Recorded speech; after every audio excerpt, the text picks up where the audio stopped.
Hola. Hola, ¿me escuchan? Ah, sí, se escucha, perfecto. Bueno, ante todo, muchísimas gracias a todos. Wow, son un montón. Copamos Baufe,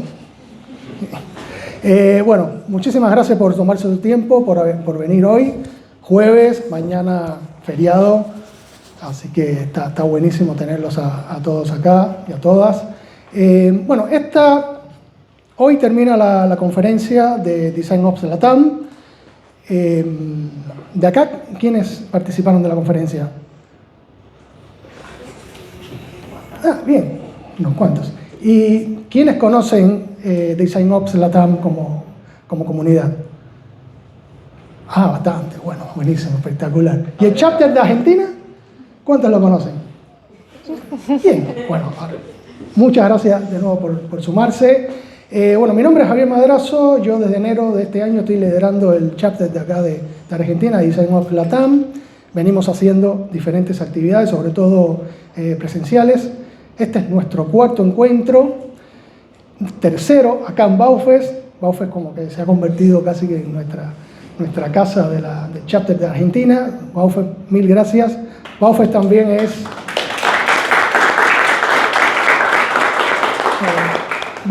es sponsor este año de la conferencia. Y bueno, la idea de este espacio es un Redux.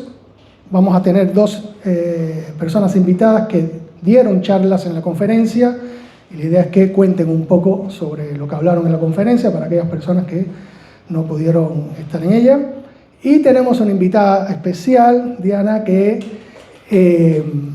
va a dar un redux de la charla que dio y no se burlen porque yo no sé decir esa palabra, en nerdearla. Y cuando lo digo rápido digo nerdearla.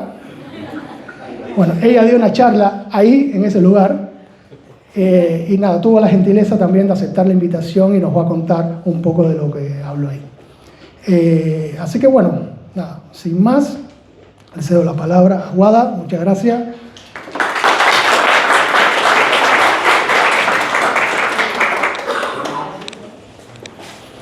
Gracias. Bueno, buenas tardes, buenas noches. Muchas gracias a todos y todas por estar acá. Estoy muy contenta yo también de estar acá. Hace mucho que no doy una charla presencial, así que disculpas por adelantado, porque seguro algún papelón haré. Pero bueno, nada, espero que les guste lo que tengo para contarles y que después podamos debatir. Muchas gracias también a todo el equipo de Confops que ha organizado este eventazo. Es un lujo que existan esos espacios y también me pone muy contenta que cada vez seamos más. Así que bueno, dicho esto, vamos a empezar un poco con del dicho al hecho y cómo atravesar ese trecho. Esta es la charla que traigo hoy. Mi nombre es Guadalupe Avif, soy UX Content Designer, actualmente trabajo en Ualá. Y un poco este trecho del que les voy a contar hoy es cómo partimos del estadio zero, del punto en el que quizás no tenemos un equipo de Content Ops o incluso no hay un equipo de Design Ops o de UX Ops. ¿Qué es lo que hace Content Ops? ¿Por qué está bueno que se sume a una mesa de Design Ops? Y cómo a partir de atravesar todo ese camino, todo ese trecho, empezamos a convertirnos en heroes, empezamos a mostrar impacto, impacto que se ve, impacto que se mide. Un poco más sobre mí, yo tengo experiencia en Content Strategy, en Content Ops, también en localización de contenidos, en Research y en liderazgo de iniciativas. Soy speaker, soy docente, soy fanática de la escritura y el lenguaje desde que tengo memoria y mi objetivo siempre es mejorar la experiencia de las personas a través de las palabras, así que siempre estoy esforzándome por diseñar contenidos que atraviesen la pantalla mediante la empatía. Veamos entonces cómo arranca este estadio zero. Bueno, voy a escrachar acá a un par de compañeros míos del trabajo. Por suerte el presente zafó, él no está en estas capturas, salió innato, esta vez salió limpio. Pero bueno, acá podemos ver una conversación mía de Slack pidiéndole a mis compañeros que me ayuden a resolver cómo tengo que escribir un contenido determinado en la aplicación. Acá podemos ver a otro compañero que también nos cuenta sobre la definición del uso de mayúsculas en nuestra aplicación. Vemos otra conversación en la que preguntamos qué wording tiene que ir en un spinner o en una pantalla de carga. Otro chat en el que un Product Manager me pregunta cómo debemos usar los decimales en la aplicación.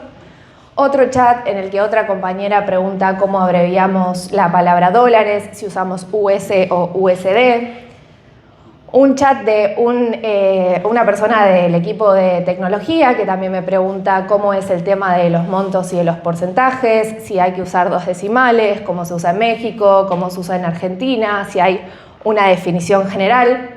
Otro compañero del equipo de producto también me pregunta cómo es el tema de las mayúsculas en los namings, y son muchas las dudas, son muchos los chats que hay circulando en una empresa cuando estamos en ese estadio cero en el que no tenemos un equipo de Content Ops o no tenemos documentación. Pero llega un momento en el que aparece Content Ops en nuestras vidas y todo empieza a mejorar. Entonces, ¿qué hace Content Ops? Bueno, lo primero que hace es investigar. Así como en Research nosotros investigamos a los usuarios, un equipo de Ops, ya sea de contenido, de diseño o de Research, va a tener que salir a mapear las necesidades que tiene el equipo de UX. Va a tener que entender qué es lo que tiene que tener disponible un equipo, en este caso de Content, para poder luego planificar, facilitar y ejecutar herramientas, procesos y buenas prácticas para todo el chapter de contenido. Uy, bueno. Yo te la... Ahí va. Entonces, los 3 ejes de un equipo de Content Ops van a ser las herramientas, los procesos y las buenas prácticas. Esto es bastante similar al equipo de Design Ops. De hecho, con Ale siempre charlamos. Ale es la founder de ConfOps y de Design Ops Latam. Siempre charlamos con las similitudes que hay entre el equipo de Content Ops y el equipo de Design Ops y decimos que somos como primos, que estamos ahí cerquita haciendo lo mismo pero distinto. Entonces, como parte de las herramientas de un equipo de Content Ops, vamos a tener una guía de estilo, un manual de voz y tono y un glosario o un vocabulario controlado que van a ir guiando a todas las personas que diseñan contenidos a través de los procesos que también va a diseñar este equipo de Content Ops, a partir de los cuales se va a definir el way of working de contenido. Vamos a crear espacios de content critiques para hacer puestas en común, para también recopilar toda esta información que necesitamos volcar en nuestras herramientas. Y además, en parte de estos procesos vamos a definir cómo es la adopción de estas herramientas para que los equipos las puedan utilizar de la manera correcta. Todo esto se va a traducir en buenas prácticas que va a poder aplicar todo el equipo. Y a partir de esto vamos a tener, por ejemplo, lineamientos de handoff de contenido, criterios de usos de componentes del Design System y todas las definiciones de aplicación de estas reglas, de estas herramientas y de estos procesos.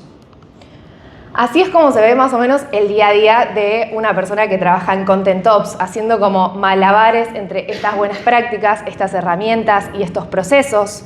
También es importante tener en cuenta que, al igual que un Design System, todas estas buenas prácticas, estas herramientas y estos procesos son material vivo, entonces es algo que está en constante cambio, en constante movimiento. Por eso me gusta un poco este meme de el equilibrio, porque es algo que nunca es estático y que todo el tiempo tenemos que estar muy atentos y atentas, las personas que formamos parte de los equipos de Ops, para poder actualizarlas, para poder escuchar las nuevas necesidades del equipo y también las nuevas necesidades del producto que estamos diseñando, que nos van a definir justamente las herramientas y los procesos que tenemos que tener.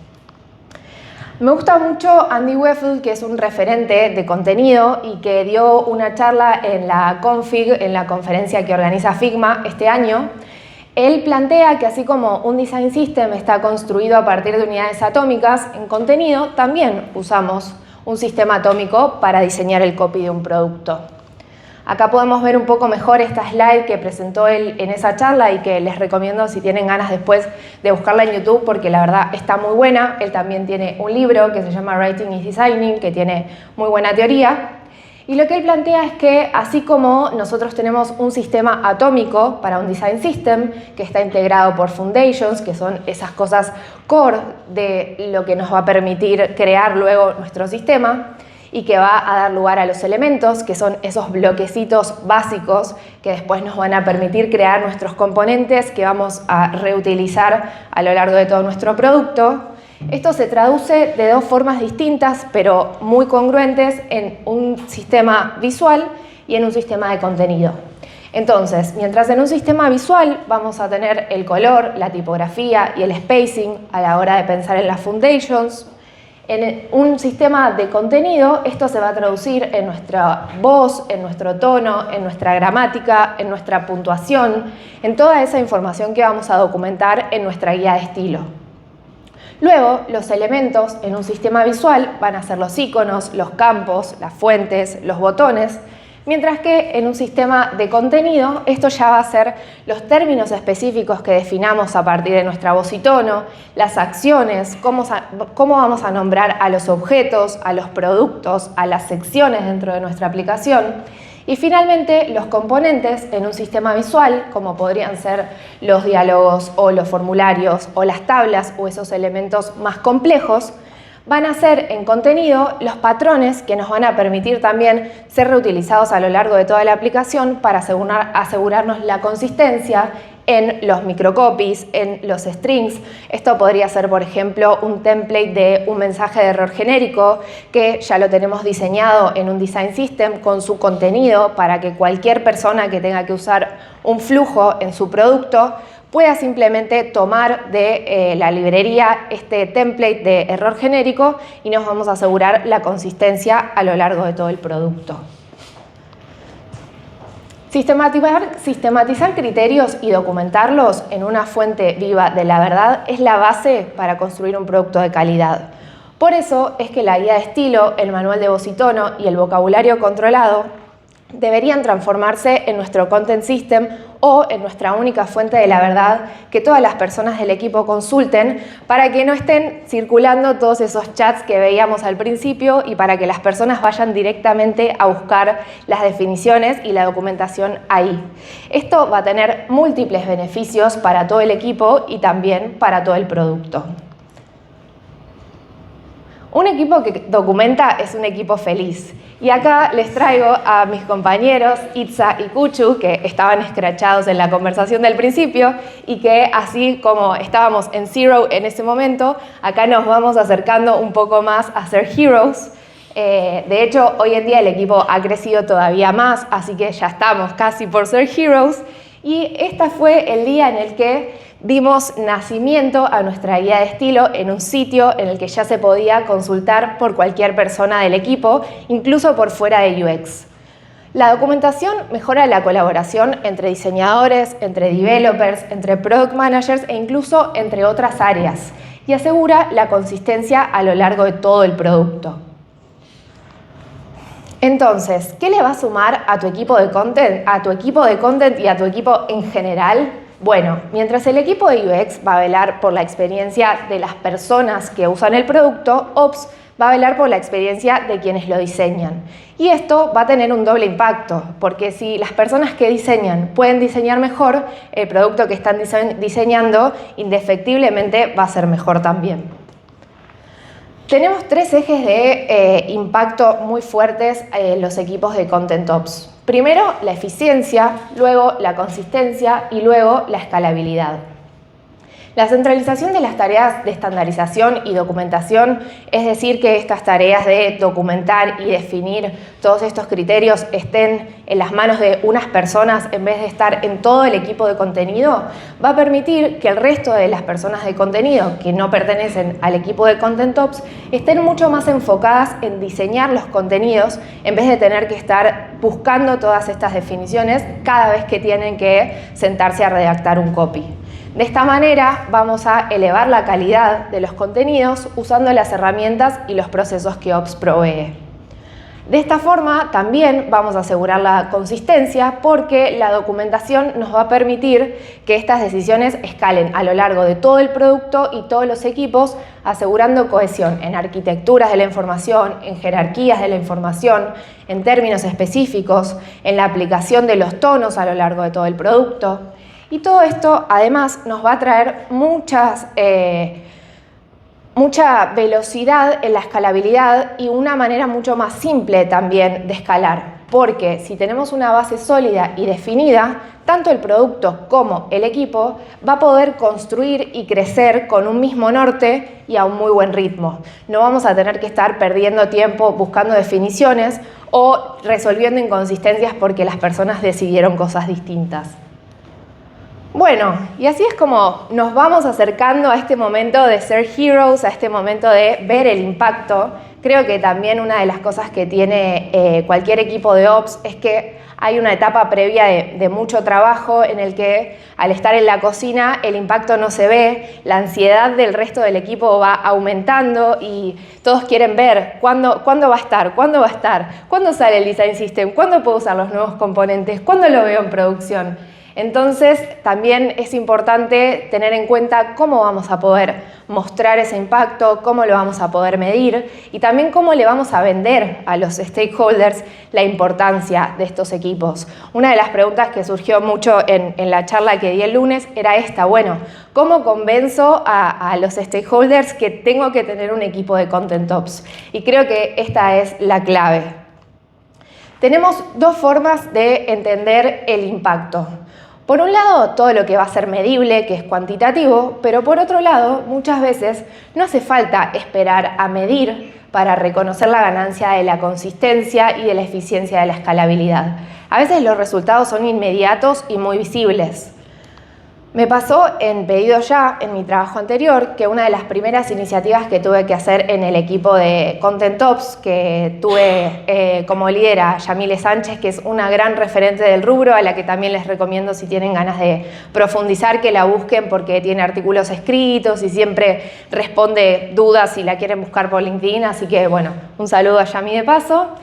Y mi primera iniciativa fue esta: tuve que mapear todos los errores genéricos que había en la aplicación. Eran un montón y eran todos distintos. Todos tenían una arquitectura de la información distinta, todos tenían botones distintos, títulos distintos, ilustraciones distintas. La inconsistencia era total y todo esto convivía en la aplicación. Entonces los usuarios y las usuarias tenían que entender ¿qué quería decir todo esto? Cada vez que veían un error, tenían que leer el error, tenían que entender lo que le estábamos diciendo y tenían que entender cómo recuperarse. A partir de este mapeo y usando la guía de estilo, el manual de voz y tono y el vocabulario controlado que habíamos construido con el equipo de Content Ops, reduje todos esos errores en este. Y este error genérico quedó en el Design System en el que estaba Seba Paredes. Hicimos este template juntos para que todo el equipo, cada vez que tuviera que usar un error genérico en sus flujos, fuera a la librería y en un clic lo tuviera resuelto. Acá teníamos un único mensaje simple y directo, con la definición de que cuando el problema es de nuestro lado le pedimos disculpas a la persona y empatizamos, y dos botones. Una manera clara de recuperarse con el reintentar y una manera de salir de este error por si no quería reintentar. No había nada más que explicar porque era un error genérico. Entonces no sabíamos la causa del error, no sabíamos otra forma en la que se pudiera recuperar más que reintentar. Incluso el botón de reintentar era opcional y había casos en los que el error fuera más crítico y la única salida era volver al inicio. Esta es una forma que yo siempre recomiendo de mostrar rápido el impacto que puede tener un equipo de Ops, porque no solo reduce todas estas inconsistencias, sino que además optimiza muchísimo la eficiencia del equipo, que ya no tiene que pensar qué título poner, qué botones poner, qué ilustración usar cada vez que va a diseñar un error, sino que abre la librería del Design System, coloca este template y problema resuelto. Por otro lado, también podemos medir el impacto, que esto es súper importante, pero que sí ya requiere de otra logística, requiere de ver los cambios en producción, de tenerlos desarrollados e implementados, pero es muy útil porque también se puede medir tanto sobre los equipos como sobre el producto. Para medir sobre el producto, vamos a tener que tenerlo desarrollado e implementado, como les decía recién, pero para medirlo sobre el equipo se puede evaluar la adopción de las herramientas que desarrolla el equipo de Ops. Se puede evaluar el time to task pensando en la eficiencia de quienes diseñan, como les ponía recién el ejemplo de tomar un template y resolverlo versus sentarse a tener que pensar todo el diseño y el contenido de esa pantalla. Y también se puede medir sobre el producto con la reducción de inconsistencias, para lo cual es muy importante hacer mapeos como el que veíamos recién. Siempre recomiendo que saquen capturas de su producto para el before and after, que saquen las métricas también antes de hacer los cambios para poder medir el impacto y que tengan toda esa documentación al alcance para que se pueda mostrar ese impacto a los diferentes stakeholders. También vamos a poder medir el conversion rate, que muchas veces se reduce a partir de estas modificaciones, el contact rate y el time to task de las personas usuarias, entre otras métricas que podemos usar para definir el éxito de las herramientas de un equipo de Ops. Acá tenemos algunos ejemplos de Ualá, en los que podemos ver en el flujo de transferencias, en el que a partir de la aplicación también de la nueva guía de estilo y el manual de voz y tono, se decidió cambiar la palabra por la pregunta por ¿a qué cuenta querés mandar la plata? Por una pregunta mucho más directa, más conversacional y centrada en las personas, que dice ¿a quién le vas a transferir? Además, en esta pantalla se decidió agregar el botón de pegar CBU para mejorar la usabilidad y evitar que el usuario tenga que mantener presionado mientras quiere pegar manualmente. También tenemos otra mejora en el flujo de transferencias en la que agregamos un título que dice revisa que los datos de la cuenta sean correctos. En este caso vemos que antes las personas debían asumir que esta era la pantalla de revisa y confirma y ahora se lo decimos claramente en un título. Y además agregamos un checkbox para agregar cuenta a la que le estamos enviando el dinero. Estas mejoras en esta pantalla bajaron en 3 segundos el tiempo de agregar un contacto agendado y además esta mejora en la pantalla trajo un 3% extra de conversión en la nueva agenda. Mientras que antes teníamos el 83% de los usuarios que agregaban la cuenta, ahora lo aumentamos a 86%. Por último, en esta pantalla de flujo de transferencias también podemos ver que antes, cuando la persona estaba por ingresar un monto para enviar, le decíamos cuánto le querés mandar a, y ahora modificamos este contenido por algo mucho más simple y directo, que es ingresar el monto.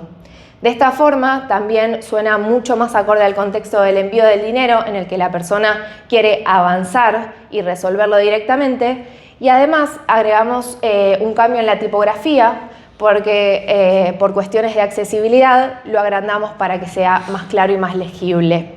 Estas son algunas de las cosas que podemos también medir para observar el impacto que tienen los equipos de Ops. Y sobre todo, cuando el equipo de Content Ops trabaja de la mano del equipo de Design Ops, tenemos las mejores propuestas sobre la mesa, como en este caso en el que atacamos cuestiones de accesibilidad, de usabilidad, de voz y tono, de identidad de marca, todo junto. Así que un equipo que tiene Content Ops es un equipo feliz, mientras un equipo que no tiene Content Ops no va a estar tan feliz. Y bueno, eso es todo. Muchas gracias.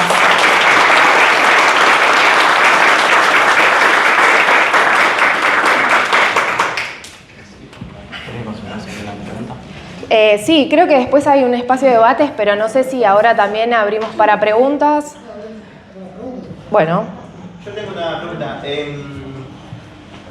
¿Cómo manejas cómo, digo, lo que estás contando está buenísimo todo el proceso, pero no está, voy a decir, arranco esto, no estamos solos en el mundo. Hay gente que tensiona el sistema todo el tiempo.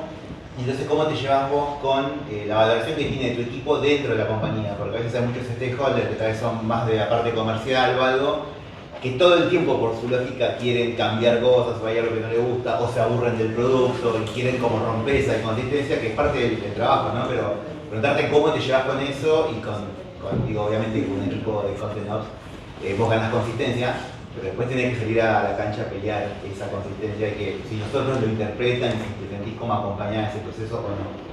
Bueno, creo que el desafío y el feedback siempre está, también está la opinología, entonces creo que también lo primero que hay que hacer es limpiar un poco y discernir entre qué es opinología y qué es feedback y qué es challenge.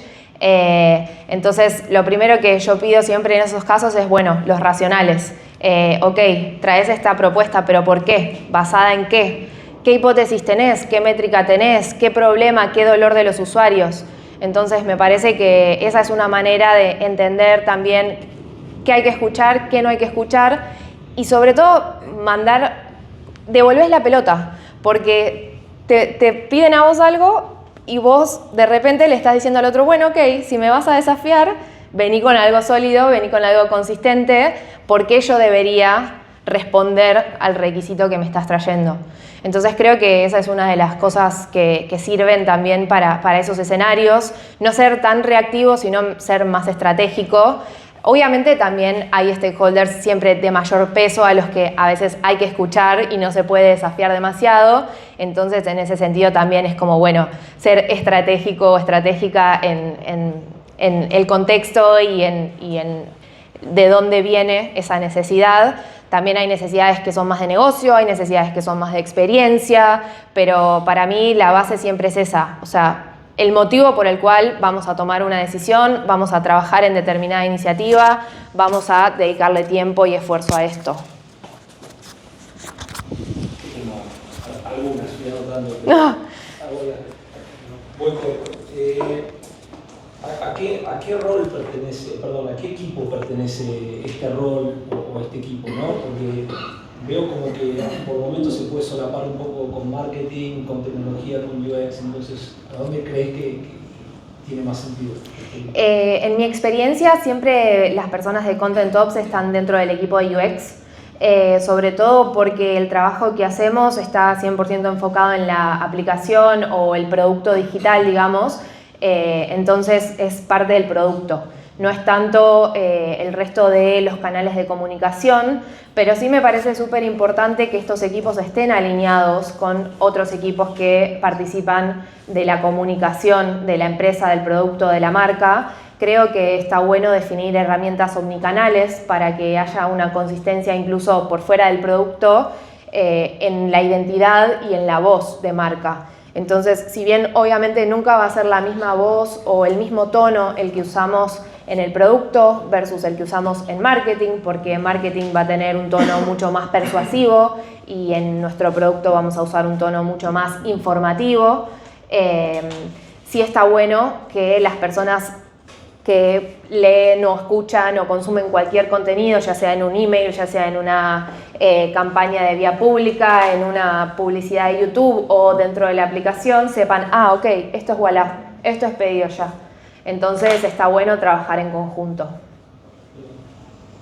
¿Y cómo ejecutan el spread the word? O sea, mencionabas que la documentación es viva, va cambiando todo el tiempo. Entonces, ¿manejan versionado? ¿Cómo se aseguran de que las cosas llegan a producción finalmente?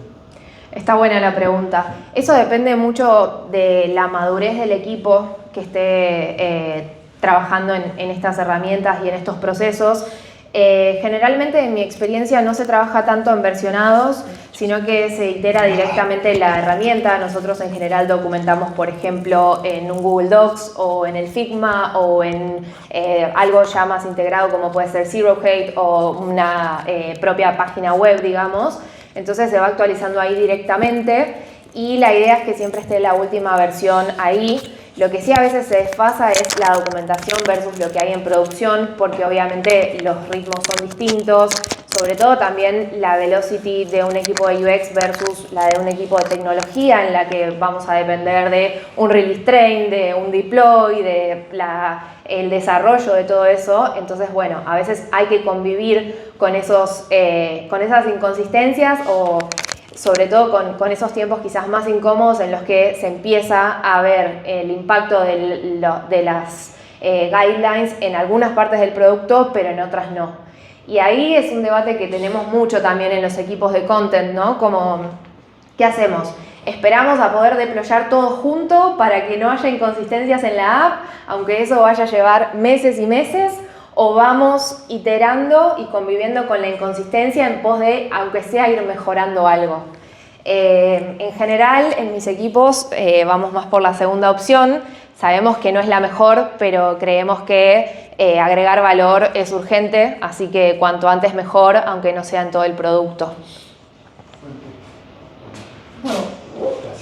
Bueno, así Después vamos a tener más espacio de preguntas, después vamos a tener también un espacio de coworking.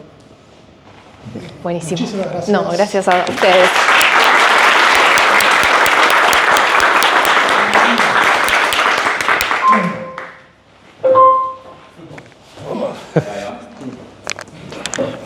La tecnología punta. Es IA.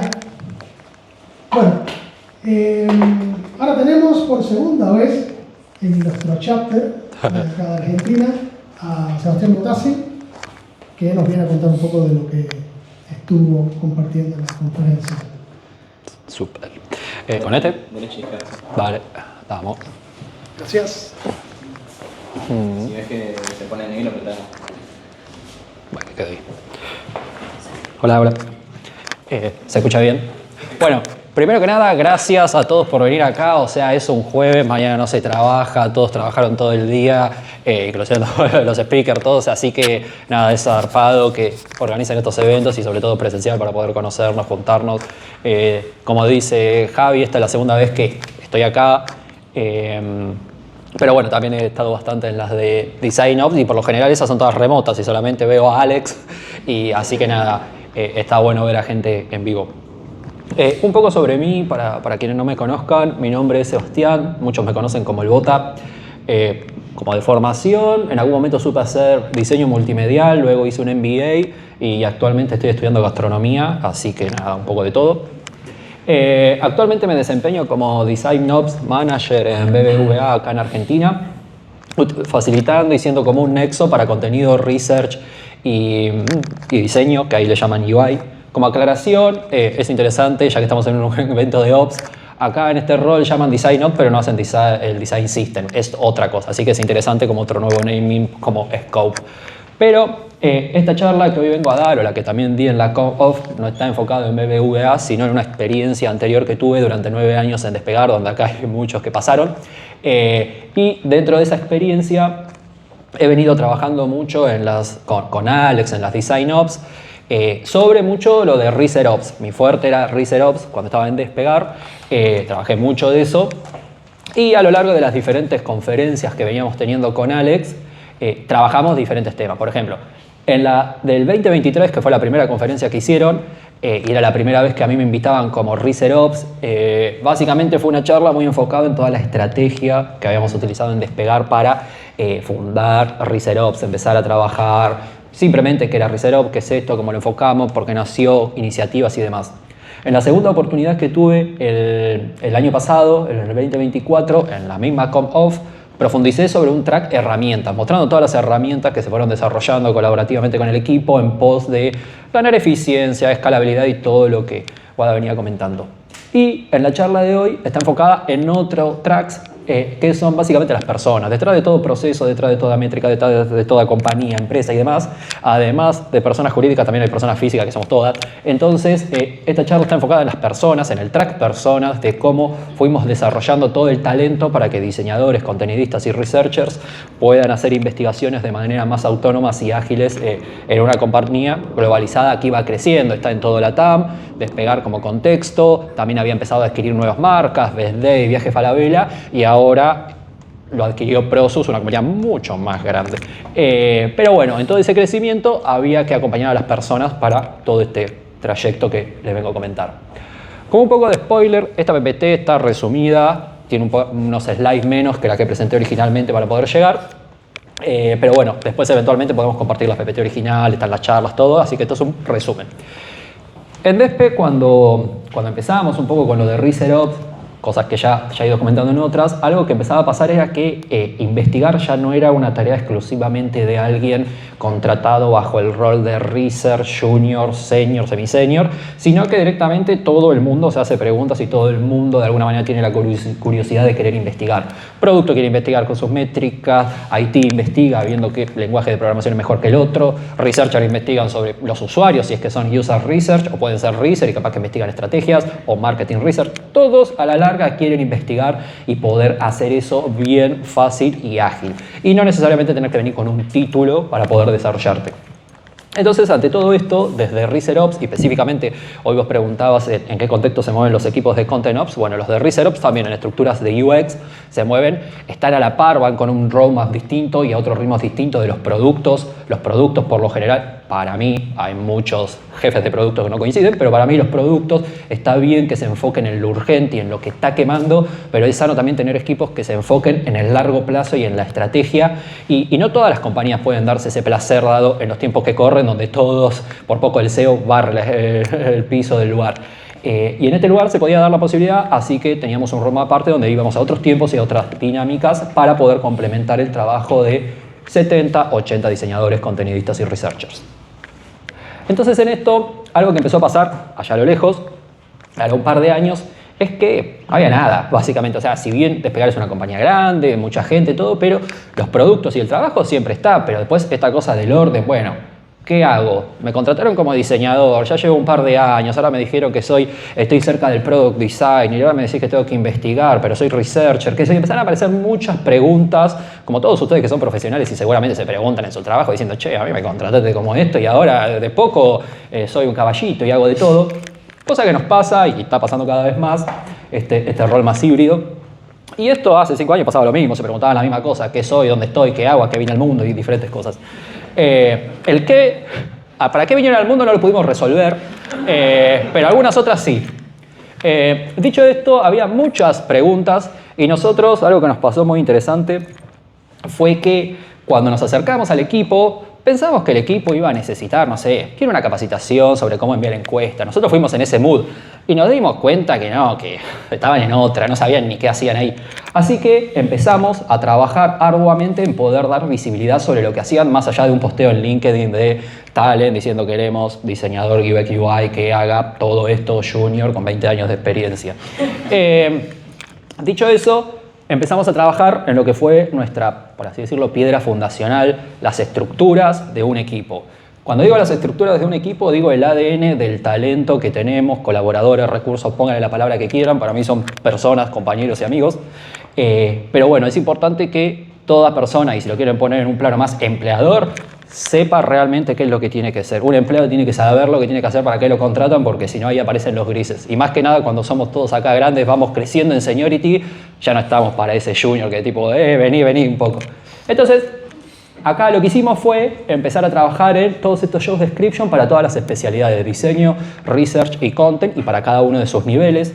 Logramos generar para cada una de esas especialidades hasta los ingenieros, porque acá en contexto dentro de Despegar en UX hay ingenieros que se encargan de desarrollar todos los design systems, todas las herramientas más core. Cosa que en muchas empresas no pasa eso y también es muy valorado.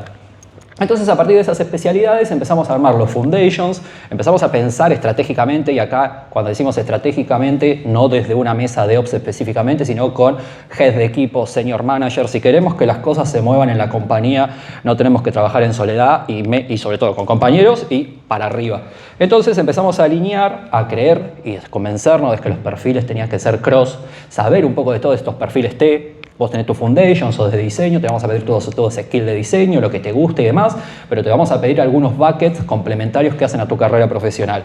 Entre ellos, algún bucket de research, con tareas menores, no como la de alguien contratado como research full. Bucket de research, bucket de content y algo principal, un bucket de producto. ¿Por qué producto en un contexto de UX cuando hay diseñadores, contenidistas y researchers? Porque es necesario, si trabajamos en una empresa de tecnología que quiere vender cosas, mínimamente saber lo que significa vender algo.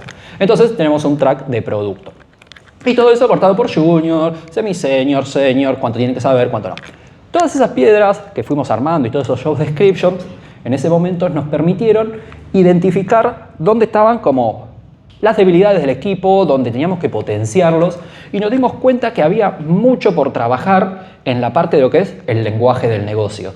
Hace 15 años trabajo en UX y siempre, hasta cuando estudié diseño, siempre decían, bueno, ¿cómo acercar el diseño al negocio? Es como que el diseñador no sabe de nada, solo Corel, Figma y cosas así, y todos queremos vivir. Entonces, tuvimos que dar una capacitación cross sobre lo que significa el lenguaje del negocio. La llamamos originalmente, porque somos bien latinos, Business University.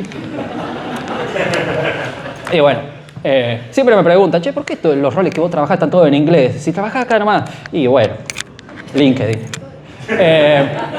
La cuestión que En esto lo que empezamos a hacer, un primer indicador que vimos y el primer impacto que tuvimos fue que identificamos que necesitaban saber manager, analistas, hasta senior managers.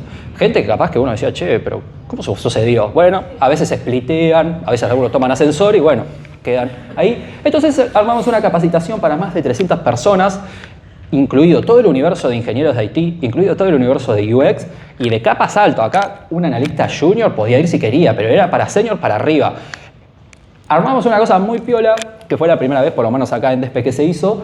Cross compañía, hoy en día esta capacitación se utiliza de onboarding para los equipos y en lo concreto hablamos sobre la industria del travel, gobernanza, finanzas, diferentes cosas que hacen a la cadena del valor de un negocio. Lo importante no es al final del día escribir bien un texto, diseñar bien un icono o hacer una buena investigación. Las personas al final del día no mueven píxeles, están haciendo un negocio. Es importante que un colaborador que en su día a día lo único que ve es un Figma, entienda que si está moviendo unos componentes, eso pega en una métrica que permite que el producto defina determinadas cosas, eso ayuda a que después eventualmente los balances contables con determinados números, eso ayuda a que a accionistas les guste más la compañía o no, y los accionistas eventualmente, muy arriba, modifican una industria. Entonces es clave entender que todo diseñador, contenidista y researcher que está haciendo algo, eventualmente ese granito va a estar moviendo algo en una industria, para bien o para mal, después cada uno se la carga. Vimos esto, pero no nos quisimos quedar solo con esta capacitación discrecional y vimos que tuvo éxito, así que empezamos a armar dos grandes planes en paralelo.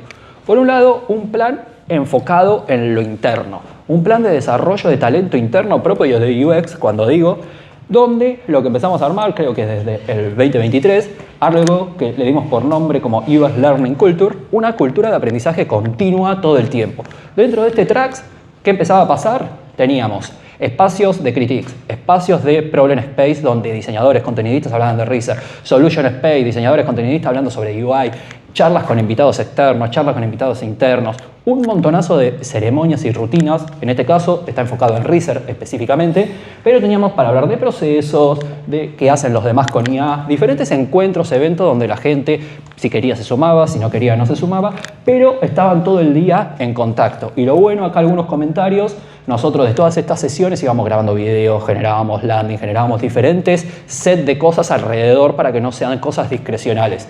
Y eso terminó en un buen acercamiento al equipo, porque tal vez a mí de mirado ya no se me acercaban a decirme, che, Bota, ¿cómo hago esto? No, voy a YouTube, veo el video que ya está, que lo vimos o le escribo, y ahí se empieza a generar esa autonomía e independencia en los colaboradores, que ahí me sale la parte más de docente, que no hay nada más lindo que ver que la gente, como los pichones, vuelen y se logran desarrollar. Entonces, en este evento, y que lo vamos haciendo anualmente, acá hay algunas métricas de cómo ha ido evolucionando. Actualmente sigue vivo este plan y sigue iterándose todos los años. Lo mismo también trabajamos con un plan externo que se llama UX Boarding Pass, para los internos le decimos escuelita, donde básicamente es un programa que para atraer talento en el contexto de UX. Participantes se postulan. Después hay challenge de por medio, se van viendo los perfiles. Acá hay algunas métricas, por ejemplo, en 2022 hicimos la UX Boarding Pass para Argentina, donde todo un gran proceso para reclutar y demás, para que personas participen de 12 clases dadas por muchos integrantes del equipo. Luego 2023 Argentina y Brasil. Luego 2024 Argentina, donde supimos adaptar el ritmo, había cambiado el mercado, entonces hicimos unas capacitaciones mucho más ágiles. Y 2025 sigue en pie. Para que tengan una idea del nivel números, más de 15.000 personas postuladas, más de 9.000 CVs vistos. Y si quieren, y si no creen en mí, hay personas que estuvieron viéndolo. Más de 500 desafíos corregidos, challenge de gente. O sea, un montonazo de tiempo y dedicación para el desarrollo de talento. Pero bueno, estamos acá para hablar de ResearchOps. No, tampoco somos una escuela. Y eso es como lo interesante, porque por un lado uno va con buenas intenciones y decir, che, que no, que aprendan todo, pero no estamos en la universidad. La gente tiene que aprender en otro lado. Acá se viene gente a agarrar la pala y trabajar. Entonces, acá algo que fue útil, todas estas capacitaciones y todas estas cosas, nos permitió básicamente que tenga impacto, acá está cortado en research, pero lo mismo se puede decir para diseño y content, en aspectos de, se hacen más investigaciones de mejor calidad, tenemos una gran cantidad de insights, hallazgos, diferentes cosas en nuestros repositorios, aumentaron las encuestas y su calidad, Se optimizó el contacto con los usuarios, el equipo trabaja con más autonomía, un montonazo de indicadores salieron muy positivos a raíz de tanta capacitación enfocada en research sobre cómo pensar. Nos juntamos con managers y damos capacitaciones sobre cómo gestionar research para con sus stakeholders y su equipo. Nos juntamos con los analistas diseñadores para enseñarles a hacer un cursor. O sea, todo, alineado nuevamente a este job description sabiendo. Es muy fácil capacitar, es muy fácil ir adelante hacia un proyecto si se tienen claro lo que se quiere hacer. Como siempre dicen, los proyectos no fracasan al final, fracasan al principio porque no se piensa bien lo que se quiere hacer. En este caso, a partir de ese job description fue el pilar fundacional para un montonazo de iniciativas para ir construyendo talento acorde y obviamente ese job description iba cambiando. Pero en esta, por ejemplo, cantidades de cosas que se fueron mejorando y fueron avanzando, por ejemplo, tener más investigaciones, era más gente, diseñadores y contenidistas, investigando la técnica que fuese, generando reportes, generando información, generando hallazgos. Todo eso se carga en una herramienta que solemos tener, que he ido presentando en otras charlas, por eso no quería hablar mucho de herramientas en sí acá, pero todo esto lo que llevó, de alguna manera, volviendo al título principal de ser o no ser un UX Research en tiempos de IA, apareció la IA en toda esta historia también, ¿no? De me junto, te enseño cómo se hace una prueba de guerrilla, una entrevista, cómo se hace un hallazgo, después aparecen herramientas que ayudan a eso y hoy aparece la IA metida en todo esto que viene como a simplificar todo. Lo interesante es que tenemos 3 asistentes y todos estos asistentes, cuando les cuento un poco el detrás de escena, termina de cerrar un poco toda la historia. ¿Por qué? El EVA Research es una herramienta que nosotros tenemos desde hace muchos años, que en la charla 2 del año pasado la hablé y la profundicé, donde es nuestro repositorio de investigaciones, llámelo, donde los colaboradores cargan sus investigaciones, sus hallazgos, sus insights, los videos que hicieron, todo en torno a la investigación. Pero lo interesante es que la información está tan bien cargada, o por lo menos está como nosotros consideramos que tiene que estar cargada, el tipo de investigación que se cargan y demás, ayudó a que todo eso que está en ese EVA Research cargado, y cuando digo nos empezó a cargar el año pasado, tenemos casi desde hace 10 años atrás. Yo empecé con un sistema de un repositorio hace 10 años, entonces hay un montonazo de investigaciones. Y en eso nos sirvió para diferentes cosas. Primero, hacer un asistente hoy en día que está metido en Slack, donde cualquier persona de la compañía puede ir, ¿qué sabemos de los usuarios mexicanos que compran tal? Eso va, le pega todo. ChatGPT, en este caso es otra herramienta, que eso se conecta con todo este EVA Research y trae toda data generada por nuestros colaboradores. No es una data que sale y busca en Wikipedia, es material 100% durante 10 años generado por todos nuestros colaboradores y eso es gracias a que hubo capacitaciones y pudieron desarrollar el trabajo constante. Por otro lado, encuestas, el mundo de encuestas. Nosotros en nuestro caso usamos SurveyMonkey. Como en Design System existen los Design System para hacer más fáciles las pantallas, en ContentOps existen sus herramientas. También existen librerías para armar encuestas de manera más rápida. En SurveyMonkey uno puede crear sus librerías. Yo tenía 2 opciones en su momento cuando dije quiero hacer esto. 1, hacer el clásico Design Thinking, hago 1000 sesiones, hago que todo sea colaborativo y no logro poner a nadie de acuerdo y nada. Y eventualmente algún día termino con 3 preguntas que estamos de acuerdo. O hacer algo más rápido. ¿Y qué fue? Como todo el equipo enviaba muchas encuestas nuevamente porque estaba capacitado y tenían cosas, nosotros, o más que nada yo, lo que hice fue agarrar, hice un programita muy fácil, me descargó 10 años de encuestas de SurveyMonkey con todas sus páginas y todas sus preguntas y por cada pregunta me daba diciendo a esta encuesta se la enviamos a 10.000 personas y esta pregunta no les respondió tanto. Entonces bajé todo un inventario, imagínense, de pregunta por pregunta durante 10 años y las catalogué según los equipos. Cuando la catalogué, no 1 a 1, sino inteligencia artificial metida de por medio. Entonces, al final del día terminé con una librería de 300 preguntas categorizadas en productos, tipo, quiero saber algo de vuelo, todas estas preguntas. Y lo interesante nuevamente es que todas esas preguntas no es inventado por ChatGPT. Son todo generado en torno a las preguntas que generaron los chicos a lo largo de 10 años en relación a las que más respuestas tuvieron.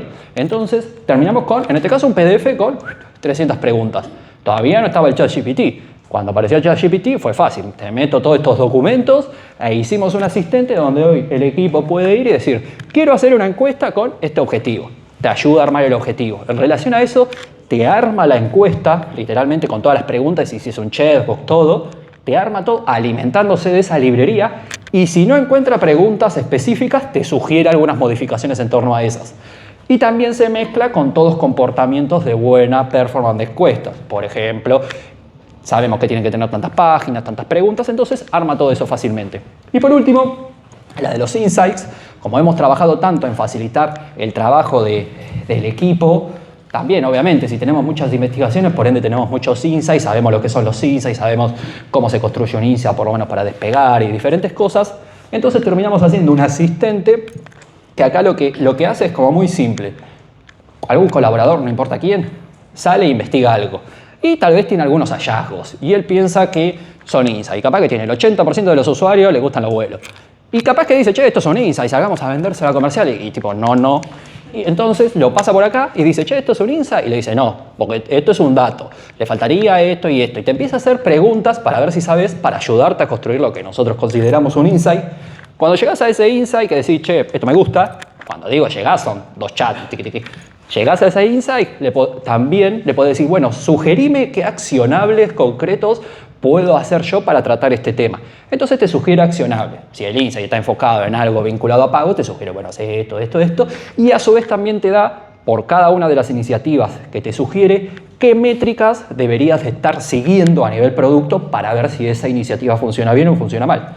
En este caso yo hice unas pruebas directamente, se los pasé a un director de producto en DSP, más que nada para ver si metía mucha fruta y me decía, hecho, no tiene sentido. Y estuvo jugando y tanto las métricas y las iniciativas que sugería estaban bastante alineadas como un primer MVP. Pero de nuevo, todos estos asistentes, todas estas cosas se permitió gracias a que hubo muchas capacitaciones y el mismo equipo fue generando toda esa cantidad de datos, toda esa gran cantidad de conocimientos para cada una de estas cosas. Y nuevamente todo eso es gracias a las capacitaciones constantes que fuimos haciendo, a diferentes actividades que nuevamente se nacen de un job description cuando tenemos alineado lo que queremos que hagan las personas. El problema está, que creo como reflexión final, para mí, es hoy en día están empezando a aparecer los unicornios de nuevo. Yo no sé si es por una necesidad específica del mercado o por una cuestión de money, pero están empezando a aparecer esos perfiles. Y obviamente yo, si me pongo en la cabeza de algún director o alguien más alto, claramente tiene mucho más sentido decir, bueno, yo tengo un diseñador. No, pero describamos, no, diseñador. Diseña el logo, diseña interfaces, tengo un diseñador, diseña, fin. Y obvio, yo lo pienso así, digo, contrato a un diseñador y bueno, todo lo que tenga que ver con algo de diseño, vamos para allá. Escribo a un contenidista, no me importa qué, y le doy cosas. Y después cuando vos te juntás en este contexto, che, definamos, ¿no? Cuando las vacas son gordas, como dicen, se dan el gusto de contratar perfiles microinteracción y no hago nada más que microinteracciones. Y full time microinteracción. Ahora, y bueno, por poco haces hasta el packaging con el que te van a entregar la media luna. Entonces, es importante tirar en la mesa esos temas. A lo largo somos todos colaboradores, todos personas. Algunos somos líderes, otros somos managers, otros somos analistas. Somos de todos y a todos nos atraviesa. Pero lo más importante, como cierre de esto, es que la IA para mí es, digo, en mi caso, ¿no? Yo empecé todo esto cuando yo empecé a trabajar en UX y apenas recién estaban saliendo los celulares y era, che, nos quedamos sin trabajo todos, tipo, otra vez. Y no, se reinventó la gente, empezó a diseñar en celulares, después aparecieron los relojes, ahora aparece la IA que viene. A mí, personalmente, a mi pregunta original, che, ser o no ser un UX Research en tiempos de IA, para mí la verdad, si te querés llamar UX Research, me da lo mismo. Lo importante es tener el criterio, la curiosidad y poder abordar los proyectos de punta a punta, no por querer abordar todo, pero si no, mientras más conocemos, menos nos va a tomar una decisión un tercero. Y está bueno, si queremos que un tercero tome decisiones, saber de lo que nos está hablando. Por eso es importante tener el mapeo de todo y por eso es importante a todos nuestros colaboradores desde UX formarlos, porque estamos en una compañía donde todas las áreas de la compañía a veces tienen objetivos distintos. Y con tal de conseguir a veces esos objetivos, los famosos OKR, ¿no? Donde, ¿qué dicen? Hay que llegar al objetivo. El proceso, llegamos, cumplimos, felices. Entonces es importante, que por lo menos es siempre mi lucha, sentar a manager, señor manager, director y decir qué queremos hacer y que por lo menos esté blanqueado entre todos para poder desarrollar talento de esta manera y que se puedan generar aplicaciones de IA y así van a seguir muchas. Este fue mi recorrido en Despegar, una de las partes. El año que viene, ahora ya estoy en BBVA, veremos qué vendrá, qué sucederá. Pero bueno, creo que la parte humana, estoy convencidísimo que es el pilar fundamental de todo, más allá de si somos de content, de diseño, lo importante es el trabajo en comunidad puede más que cada uno, más que un asistente. Digo, todos estos asistentes salieron a raíz de trabajo de muchas personas y hoy se benefician a raíz de eso. Y yo creo que hay que quedarse con eso. con esa parte. Sí, como dicen, no creo que ChatGPT venga a reemplazar a las personas, pero sí algunas personas van a reemplazar a quienes no se metan en esta. Y eso sí hay que tener cuidado. Así que acá dejo, pero bueno, hay más si quieren ver el video y demás. ¿Alguna pregunta, algo? Y si no, nos vamos a dormir.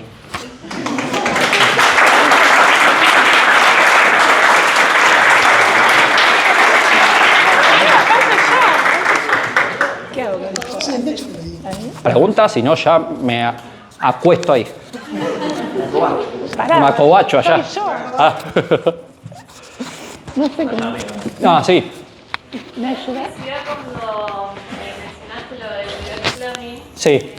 era a partir de los seniors, de los niveles que son más senior Sí. que de los juniors. Sí. Siento que en toda empresa siempre estás formando del junior a senior y esa persona que hoy es junior mañana puede ser senior. Si Ajá. vos la formaste, Sí. ya tiene en su cultura o en su forma de trabajar todo eso que estás, ¿no?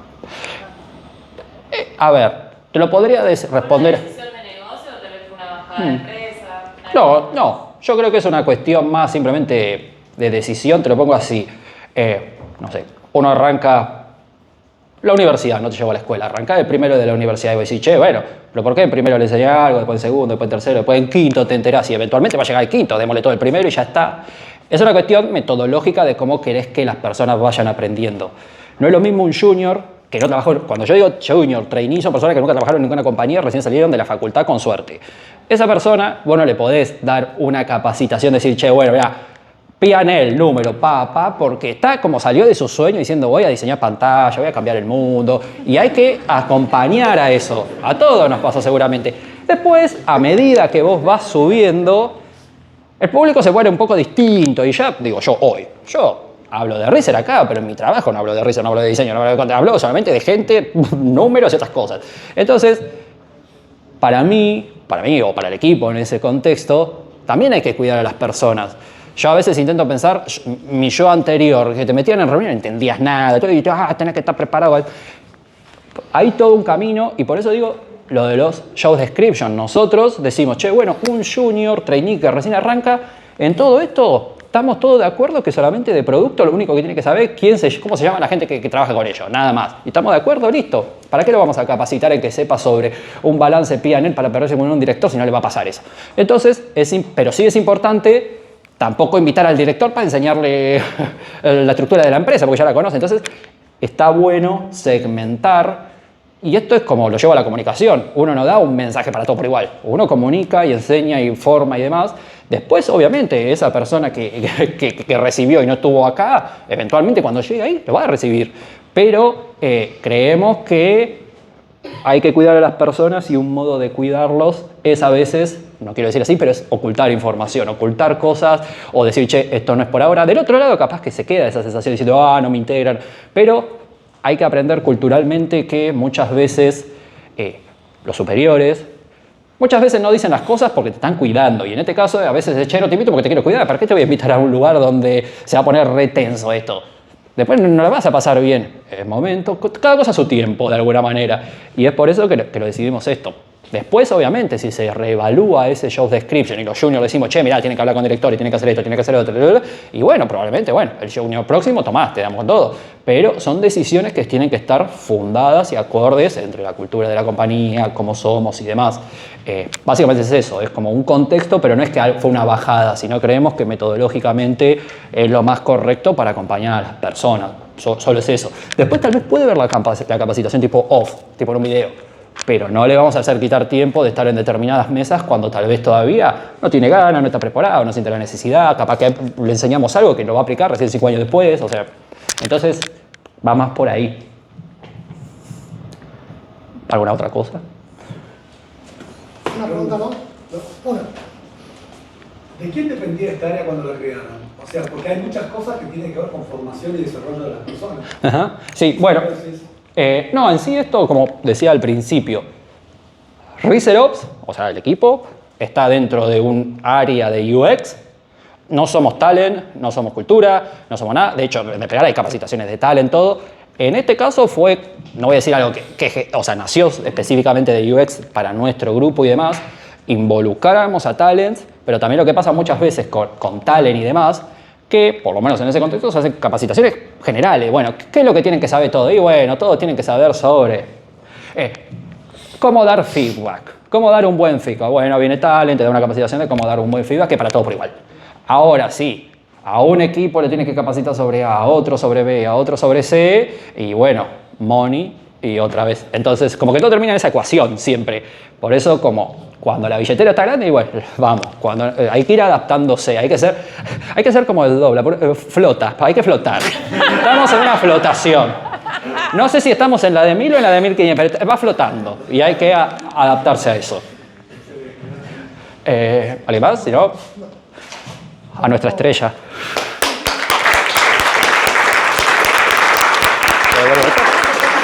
No se vaya nadie, no se va nadie. Muy buena, muy buena. Bueno, y como les contaba... No se vaya nadie, es tarde, pero eso. Tenemos una invitada especial. Ella no participó de la conferencia, pero sí participó. Derecha, izquierda, para ir para adelante y para atrás. ¿Esta es para adelante? Mediarla. Sí, ahí. Si lo digo rápido, no sabe nada. La gente de Mediarla. Es muy lindo como lo decís. La gente de Mediarla me odia. No, es muy linda. Bueno, Diana nos va a contar sobre un poco lo que charló en ese lugar. Bueno, gracias. Perdón. ¿Cómo es? Perdón, te pensé interrumpo. Y una parroquial. Después de la charla de ella, bueno, hay una o dos preguntas. Vamos a hacer un sorteo. Vamos a regalar un libro de... ¿Tengo que apuntar a la pantalla o acá? Hay libros de diseño, con un código, así que vamos a colocar un QR para que lo escaneen. 5 minutos para escaneen y vamos a hacer una ruletita acá en vivo para ver quién se lleva el sorteo. Bueno, ahora sí. Bueno, muchas gracias por la invitación y por quedarse. Muy buenas las charlas anteriores. Esta charla, Chau Click, hola, hola, es una invitación a preguntarnos sobre el futuro de la interfaz. Bueno, yo soy Diana Saimovici y trabajo en la empresa Shifta, pero la información está toda en LinkedIn, Shifta y mi LinkedIn. Hay un montón de cosas, así que voy a contar algunas cosas de mi vida que tienen que ver con el tema de la charla. O sea, de mi currículum, pero que tienen que ver con el tema de la charla. En 1995 yo trabajaba en Canal 13 y me pasaron por conmutador un llamado al teléfono de tubo, todo en 1995. Y una señora me preguntó, señorita, ¿dónde tengo que enchufar el mouse para poder ver internet en el televisor? Yo dije, ¿qué es esto? Bueno, resulta que Canal 13 había empezado a vender internet, internet ICP, bueno. Y habían publicado en el diario Clarín un aviso con un televisor, con un mouse enchufado al televisor y decía, ahora Canal 13 está en internet. Bueno, y entonces recientemente yo había entrado para trabajar en Motion Graphics, en animación, y me convocaron para armar el departamento de internet, que no existía. Yo tampoco sabía lo que era internet, nadie, la señora ni la gente que veía el aviso, pero había que hacer contenidos para internet. Y yo entré en ese proyecto y empecé a investigar los sitios. Había muy pocos sitios que no fueran con hiperlinks azules. Y en un momento yo dije, bueno, esto es una oportunidad increíble, porque como diseñadora voy a estar diseñando el lenguaje del futuro. O sea, voy a estar diseñando de cero el nuevo lenguaje de este nuevo medio, ¿no? ¿Y por qué lo estoy contando? Porque esto está pasando ahora. Esto va a pasar de ahora a los próximos 5 años a los que estamos en diseño de interfaces, en diseño de experiencia de usuario, y bueno, un poco este es el tema de la charla. Bueno, contando la última cosa que cuento de mi vida, pero pasaron 20 años, yo estaba trabajando con chatbots y hice trabajo de campo. En realidad llegué a los chatbots haciendo una investigación para hacer una app o para hacer algún sistema de recordatorios por mail, y fui a investigar para, bueno, era un chatbot para embarazadas del Sistema Público de Salud, y no tenían espacio para las apps, no tenían internet fija, tenían tarjetas cada tanto o iban a la plaza. Y me dijeron, cuando pregunté, bueno, ¿cómo usan el teléfono? Tenían teléfonos donde no cabía una app, ¿no? Y me decían, no, yo no tengo internet, yo tengo Facebook. Y yo, bueno, investigando un poco más, pregunté, ¿qué haces en Facebook? Chateo. Yo chateo. Lo único que hago en el teléfono es por WhatsApp, por Facebook, yo chateo. Ah, ok, bueno, entonces llevamos al final desarrollo un chatbot y me di cuenta que por una cuestión tecnológica, económica, tecnológica por el sistema de encolamiento de mensajes, que vos mandas un mensaje, cuando pasás por donde hay wifi se manda, bueno, etcétera, económica también, y también cognitiva, era mucho más accesible esto que una aplicación. Incluso trabajé mucho tiempo con chatbots, trabajaba en páginas donde ponías un anuncio que decía el evento tal, es tal fecha, inscribirse acá, tocando este botón. Y la gente iba al chatbot del costado y le preguntaba, ¿cuándo me tengo que inscribir y dónde? Al evento tal, ¿no? Y porque querían preguntar y que le contesten, era más natural. Y ahí yo hace 20 años trabajaba en UI y dije, bueno, esto tiene fecha de vencimiento, no sé cuándo, pero es más fácil lo del chatbot. Bueno, entonces el tema de hoy es Graphic User Interface 1983-2030. Bueno, en 1983 aparece este señor, ya antes había habido un montón de experimentos con mouse, con links, etc. Pero este señor lo popularizó a tal punto que lo llevó a todas las casas. ¿Y cómo hizo? Bueno, con sus escritorios, con sus menús, con sus carpetas, a través de la metáfora visual. En este sistema de metáfora visual estamos viviendo hace 20 años. Y me gustó esta frase de Nielsen que dice que la metáfora visual es el algoritmo de compresión de la mente que reduce la carga cognitiva. Es un algoritmo también, es decir, yo ahora en vez de tener que tipear, no sé si llegaron a eso, pero CC, 2 puntos, bueno, abro carpeta. Es una operación que me simplifica abrir una carpeta. Y esta metáfora nos llevó a pensar, por ejemplo, esto es un botón real, pero en realidad es la foto, pero digamos que es real. Y esto le decimos botón, pero en realidad es un óvalo con un bisel y una sombrita, pero le decimos botón. Y entonces esto ya está internalizado y recontranaturalizado y pensamos que va a ser siempre así, pero bueno, a tal punto que Graphic User Interface se le sacó la G, se dejó decir y ahora decimos User Interface como si no fuera Graphic y como si fuera la única. Pero no es la única, ahora están todas estas, que ahora vamos a ver. Dato, este año el 63% de los sitios recibió tráfico de AI, principalmente de ChatGPT, es decir, que ahora ya son los usuarios.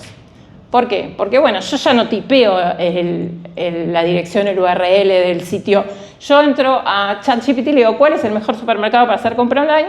Bueno, y entro a los links. Esto ya repercute sobre el SEO, digamos, SEO, sobre un montón de cosas que vamos a ver. Ahora están apareciendo agentes que todavía no tienen una experiencia de usuario tan usable, ese va a ser nuestro trabajo ahora, pero si yo quiero comprar pasajes, ahora tengo que entrar, bueno, tengo que entrar acá, tengo que entrar, poner la fecha, estamos todos, poner la fecha en 5 sitios que venden pasajes y poner, bueno, etcétera.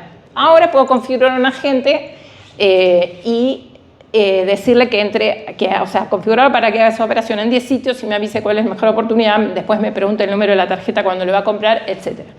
¿Y esto a qué va a llevar? A que en algún momento los que diseñan estos sitios con botones visuales, etc., van a decir, el mayor tráfico que tenemos es de agentes, bueno, listo, saquemos los botones y pongamos la base de datos que busca la gente, que lo único que necesita son los precios, los horarios, etc.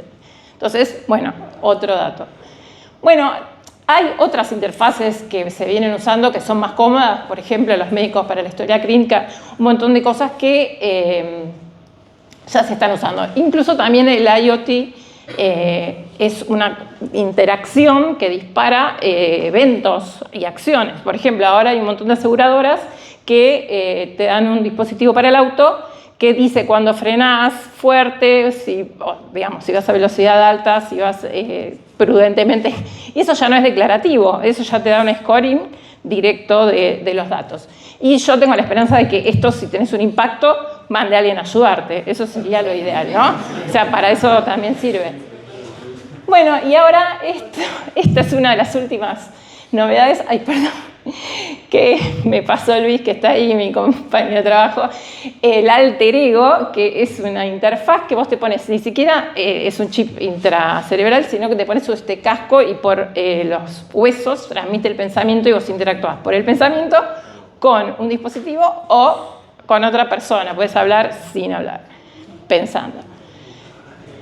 ¿Por qué traigo esta placa de la supervivencia del más fuerte? Porque todas las interfaces, yo trabajé mucho en accesibilidad y en discapacidad, todas estas interfaces que vinimos diseñando hace 20 años, se necesitan muchas capacidades para usarlas. Realmente dejamos afuera a un montón de gente, a gente mayor, a gente, incluso gente por ahí migrante o gente que tiene discapacidad visual. Que yo trabajé con gente que no tiene manos, que usa un pedal, trabajé con... Y la verdad que la interfaz visual requiere muchas capacidades y no es muy inclusiva, nunca lo fue tanto. Entonces, ¿qué pasa? Que los early adopters de esta tecnología empiezan a ser las personas que tienen algunas discapacidades, como esta persona que se instaló el Neuralink, que está totalmente paralizado. Esto se vende ya usado en Mercado Libre. Esto se usa en Argentina. Interactúas por el iris, lo usan los pacientes que están internados para poner una película en el televisor. Y, bueno, por ejemplo, los wearables que transmiten cuando una persona mayor se cae. Yo no me imagino a mi mamá, que tiene 90 años, que se caiga y empieza a buscar adentro del celular la app de teléfono, que ni siquiera está al principio. No sé por qué no hay teléfonos que tengan un botón para llamar, ¿no? O sea, los teléfonos tienen que buscar. Bueno, y también hay otra cosa que pasa, es que la población estadísticamente es mayor. Digamos, cada vez hay más población mayor en el mercado de trabajo, en el mercado de consumo, y no es muy inteligente dejarlos afuera y eventualmente seremos todos. Y además, si nos soluciona la vida, todos lo vamos a usar.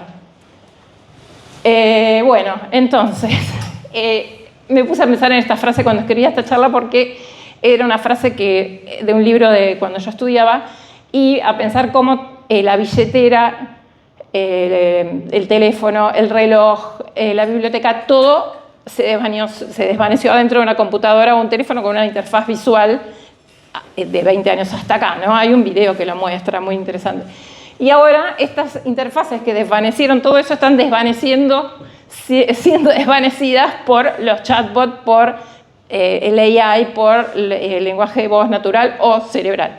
Bueno, entonces, ¿qué pasa? Esta frase se dijo en 1982, en realidad, y viene de 1948, hablando del pasaje del feudalismo al capitalismo, o sea, el pasaje del campo a la ciudad, el pasaje de la carreta al tren, todos cambios que al lado son bastante más significativos que los que podemos estar viendo ahora. Y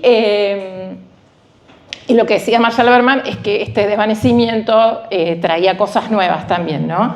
Y también se establece la noción de mercado que influye en la producción. ¿Por qué? Porque yo antes le compraba zapatos al de la aldea, al único zapatero, y ahora le puedo comprar zapatos a cualquiera. Todos fabrican zapatos, entonces eso introduce la noción de que la producción debe ser competitiva, bajando costos, bajando tiempos, y no solo a nivel, digamos, económico, ¿no? O sea, obviamente una AI que puede ver 500.000 radiografías le va a salvar la vida más rápido a otra persona, por el momento con Human in the Loop, ¿no? Pero bueno, entonces, justamente la AI encaja muy bien en esto, porque ahorra costos y reduce tiempos y además nos hace la vida más fácil.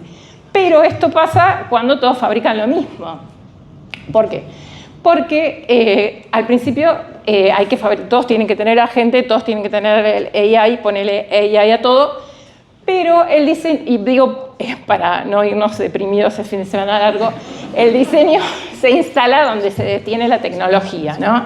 Esto, bueno, lo dice un capo, Norberto Chávez, pero ¿qué quiere decir? Cuando todos tengan el agente, no va a ser igual el agente de la casa de ropa deportiva que el agente de la estación de bomberos o el de la prepaga de salud. Entonces va a haber que diseñar esa experiencia, que es cómo te trata, cómo te habla, con qué voz, bueno, y todos los pasos. ¿Cuándo le pregunto lo de la tarjeta? ¿Al principio, al final? Bueno, toda esa serie de cosas. Y ese diseño va a ser mucho más narrativo, más sensorial, y bueno, como decía Steve Jobs, el tema va a ser la historia que cuentes, ¿no? Contar historias. Y esto me gustó también de Jacob, que lo quiero mucho como verán, Las interfaces se desvanecen, pero las intenciones permanecen. O sea, la interfaz no es per se, no existe per se, es para resolver algo, para solucionar algo, para ofrecer algo. Entonces no importa si es visual, si es de voz, lo que importa es justamente resolver algo. Y bueno, me quedo con estos no me acuerdo cómo se dice, pero con estos chaus y olas, que, digamos, conclusiones a las que llegué. Bueno, hola, los agentes van a ser los usuarios, eso ya está probado. Yo incluso estamos pensando hacer un test de usabilidad para agentes, porque, no sé, ahora los sitios van a tener que permitir agentes. Ahora todos los sitios están baneando los agentes, pero cuando vean que no le compra a nadie, no sé, van a tener que ser usables para agentes. Bueno, hola, experiencia va a ser un diferencial. El diseño de servicios se parece mucho a lo que es la experiencia con el agente, por eso no está de más en un punto. Bueno, todos los que estamos en UX en algún momento vimos algo de diseño de servicios, pero por ahí profundizar. Chau, enfoque Feature Center, es mi deseo que el desprotagonismo de lo visual termine con alguna cosa de diseño inconsciente, donde pone el botón, pero ¿por qué? Porque lo dijo tal y queda lindo. Y bueno, eso haría... Mi ilusión es que, digamos, esta desaparición de tanta visualidad lleve a alejarnos del enfoque Feature Center y que no sean tantos diseñadores choferes de mouse, de pon esto acá, pon esto allá, etc. Y nos enfoquemos en los objetivos de negocio, objetivos de negocio, de una institución de salud, de negocio de una empresa, no necesariamente objetivos de negocio comercial, y en resolver problemas. Y bueno, para el futuro, otra frase que no puse quién la dijo, porque algunos dicen que la dijo Alan Kay, otros que la dijo Peter Druck, no sé.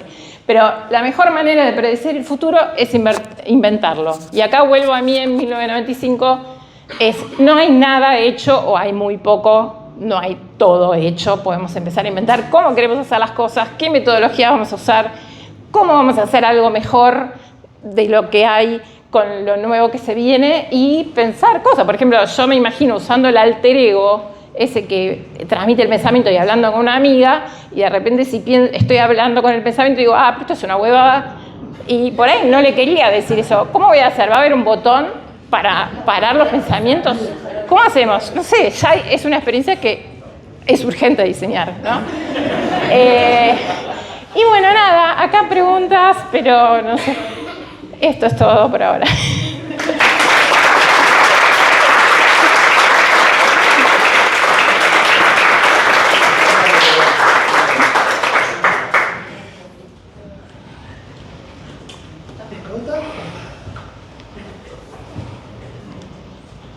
Yo tengo una. mi compañero fiel. ¿Qué va a pasar con estas interfaces, digamos, en la relación con la seguridad de los datos, según tu opinión?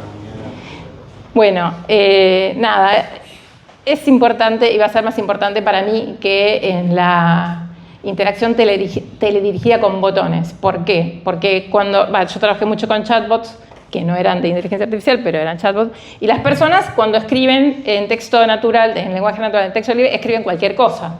Entonces te pueden poner, yo padezco tal afección y mi DNI es tal, y te lo ponen. Y eso es un texto de salud protegido por la ley de datos personales, y ya, o sea, tendrías que estar pensando dónde lo guardaste o en qué nube estás trabajando, si tienes permisos, etc. Y además de, obviamente, lo específico de banca, salud, etc. De hecho, por ejemplo, las empresas de salud trabajan en general con servidores on-premise, servidores suyos. Entiendo que los bancos deben tener procesos súper aceitados, pero si de repente empieza a haber un montón de agentes de salud o de lo que sea, bueno, vos no manejás lo que te va a escribir una persona y si te va a dar un dato que no deberías tener. Así que bueno, por ese lado va a ser importante y no es muy fácil de solucionar, me parece, yo, por lo menos por lo que veo, por el tema de las nubes y bueno, nada. Sacar la versión Enterprise siempre cuando querés hacer. Sí, por las dudas. Bueno.